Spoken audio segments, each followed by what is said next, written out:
ہریوں کا ہری شیو جی سب سے بڑے طاقتور، زلزلے آتے ہیں، سیلاب آتے ہیں، دھرتی ہلتی، ارتھکویک ہوتا ہے، کن کی وجہ سے؟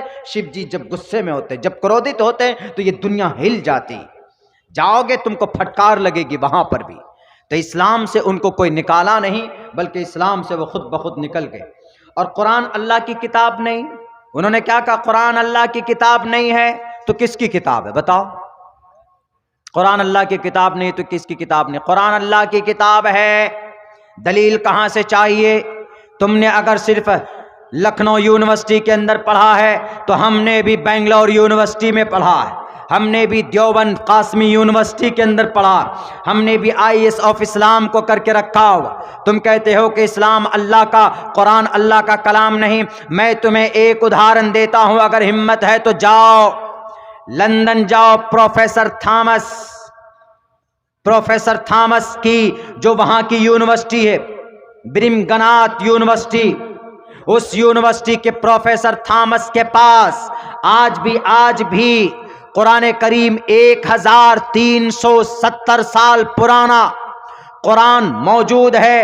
یہ تحقیق انہوں نے کی سن 2015 میں، اور انہوں نے یہ لٹریچر لکھا اور چھپوایا بھی، بلکہ اس کو جب ان کے پاس وہ نسخہ پہنچتا تو انہوں نے ریڈیو کاربن ڈیٹنگ کی، یعنی ان کے اوپر بہت غور و فکر کے بعد، ریسرچ کرنے کے بعد، جاؤ پروفیسر تھامس کے پاس، ہے ہمت تو جا کر پوچھو کہ سر ذرا دکھائیے تو وہ قرآن۔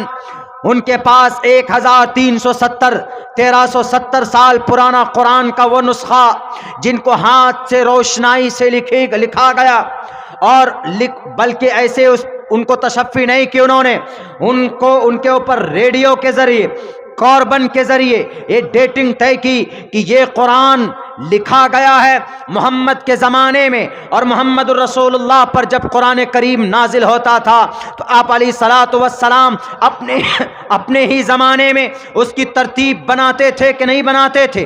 حضرت زید بن ثابت کی زندگی اٹھا کر دیکھو، اللہ کے نبی علیہ السلام نے قرآن کی پہلی سورت اقرا بسمی کو کہاں پر رکھا؟ 96 نمبر پر رکھا۔ سورہ فاتحہ 50ویں نمبر پر نازل ہوئے تو اللہ نے سورہ فاتحہ کو کہاں پر رکھا؟ پہلے نمبر پر رکھا۔ 50ویں نمبر پر نازل ہونے والی سورت پہلے نمبر پر، اور پہلے نمبر پر نازل ہونے والی سورت کو اللہ کے نبی نے 96 نمبر پر رکھا۔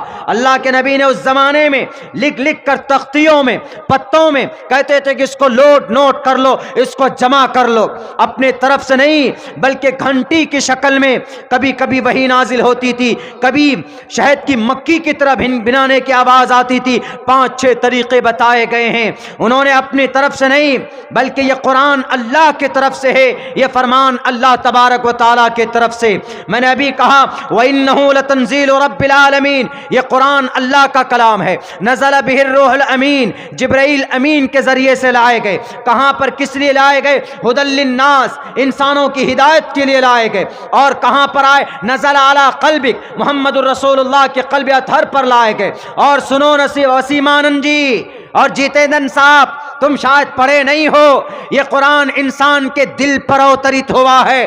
کسی پہاڑ میں، زمین کے کسی حصے میں، کسی جگہ پر یہ طاقت نہیں تھی کہ قرآن کریم کے بوجھ کو برداشت کر سکے۔ لو انزلنا هذا القرآن على جبل لرأيته خاشعا متصدعا، اگر قرآن کو اللہ تبارک و تعالی پہاڑوں کے اوپر نازل کر دیتے، وہ پہاڑ ریزہ ریزہ ہو جاتا۔ یہ اللہ کا قرآن کہتا، یہ وہ آیت کہتی ہے جو تمہارے ان 26 آیتوں میں شامل نہیں ہے۔ اگر 26 آیتوں میں شامل ہوتی تو تم کہتے کہ یہ تو میں نکالنا ہی چاہتا ہوں، نہیں نکال، تم نے ان آیتوں کو نہیں نکالا تو اس کا مطلب your faith in these آیا، تمہارا بھی عقیدہ ان آیتوں پر ہے۔ اور اللہ صاف کہتا ہے کہ یہ قرآن میری طرف سے نازل کیا گیا، کسی اور کی طرف سے نازل نہیں کیا گیا۔ تو ان کا یہ عقیدہ بھی غلط۔ ہم نے کئی جگہ پہ بتایا ہے کہ ایشور کی جب کرپا ہوتی، جاؤ نا وسیم آنند جی، ان کے نرسمہانند جی کے پلیٹ فارم پہ گئے ہیں تو ان کے یہاں بھی ایک کتاب، ان پہ بھی یہ بات لکھی کہ ایشور کی طرف سے جو میسج دیا جاتا ہے وہ انسان بڑے کرپالو ہوتے ہیں۔ اہمے و سویمدم بدامی جشتم دبا برتمانو شبیم کامیتت مکرنم کرنمتم، یہ کئی جگہ پر پڑھی گئی۔ اس کے بعد انہوں نے لکھا کہ محمد اسلام کے بانی ہے، محمد اسلام کے تو بانی نہیں ہے۔ اسلام کے بانی اگر محمد ہیں تو حضرت موسیٰ کون تھے، حضرت ابراہیم کون تھے، حضرت داؤد کون تھے، حضرت ادریس کون تھے، حضرت یوسف کون تھے، حضرت شیس کون تھے، حضرت صالح کون تھے، قوم عاد کون تھے، حضرت ہود کون تھے، حضرت زکریا کون تھے۔ اگر محمد اسلام کے بانی ہیں تو حضرت آدم کون تھے؟ ان پڑھ گوار آدمی، you are a illiterate person، you are a بوڑم، بے وقوف ہو تم جانتے نہیں ہو، اپنے آپ کو بولتے ہیں کہ جناب میں فلاں میں فلاں میں فلاں میں نے یہ ڈگری کی، میں نے یہ ڈگری کی۔ ہے ہمت تو جاؤ پوچھو پروفیسر تھامس سے، اس کی تحقیق غلط نہیں ہو سکتی۔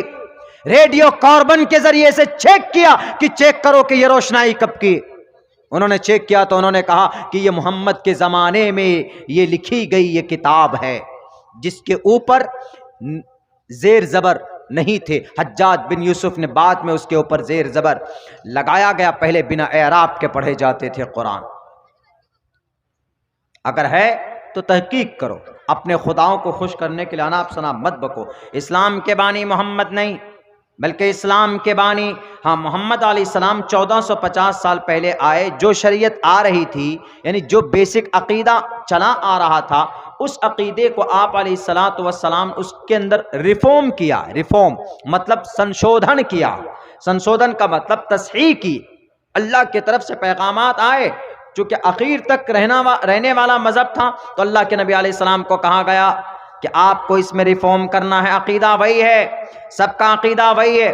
آدم علیہ السلام کا کلمہ وہی تھا، لا الہ الا اللہ، آدم رسول اللہ، لا الہ الا اللہ، موسیٰ رسول اللہ، لا الہ الا اللہ، ابراہیم رسول اللہ، لا الہ الا اللہ، عیسیٰ رسول اللہ، لا الہ الا اللہ، داؤد رسول اللہ۔ یہی چلتا آ رہا تھا، یعنی سب کے سب کا عقیدہ یہی تھا کہ اللہ ایک ہے، وہی عقیدہ اسلام کا ہے۔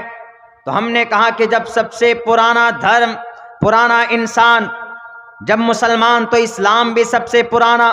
1450 سال پہلے وادی ریگستان میں اس اسلام کو، اس مذہب کو نہیں پھیلایا گیا، اس مذہب کو نہیں دو لوگوں کے سامنے پیش کیے گئے، بلکہ آپ علیہ الصلوۃ والسلام نے وہ عقیدہ جو دھندلا پڑ گیا تھا، لوگ بتوں کو پوجتے تھے، لوگ شراب پیتے تھے، لوگ عیاشی کرتے تھے، اللہ کے نبی علیہ الصلوۃ والسلام نے ان کے اندر تصحیح کی کوشش کی۔ آپ علیہ الصلوۃ والسلام نے ان لوگوں کو سدھارا، بتایا۔ سماج میں جو برائیاں تھی، جیسے آج برائی، آج اگر عبداللہ سالم یہ کہتا ہے آپ کے اس منچ سے کہ نوجوانوں